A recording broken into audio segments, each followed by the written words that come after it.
প্রতি বছরের তুলনায় এবছর অনেক আমের মুকুল আসছে। আর যদি আবহাওয়া অনুকূলে থাকে তাহলে আমরা দ্বিগুণ ফলন পাবো আশা করতেছি। এবং কি কৃষি অফিস থেকে আমাদেরকে ভালোভাবে পরামর্শ দিচ্ছে এবং কৃষি অফিসের পরামর্শেই আমরা আমের পরিচর্যা করতেছি মুকুলের। আইছে যেগুলাতে গত বছর আইনে সেগুলো তো আইছে, এমন একটা গাছ বাকি নাই যে ফলন আইয়ে না। প্রতিটা গাছে প্রচুর আইছে ফলন। যদি হয়তো মেঘ বৃষ্টি তুফান না হয় তাইলে কি ভালো ফলন দিবে। গত বছর থেকে আমাদের এবছরে আমাদের ফলন আম গাছের ভিতরে এরকম ফুল আসছে। খরচ বাঁচে 65% পর্যন্ত। ওয়ালটন বিএলডিসি ফ্যান ছড়ায় স্বস্তির সবুজ হাওয়া।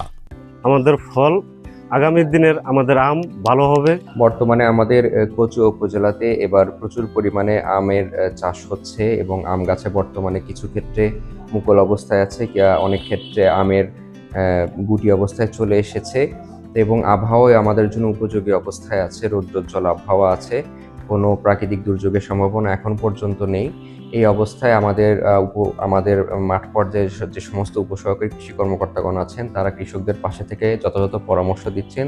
তো সেভাবে যদি কৃষক গাছের প্রতি আমের উপরে যত্নশীল হয় এবং প্রয়োজনীয় ব্যবস্থা গ্রহণ করে তাহলে আশা করা যায় গতবারের চেয়ে এবার আমাদের কচুয়া উপজেলায় আমের ফলন অনেক বৃদ্ধি পাবে।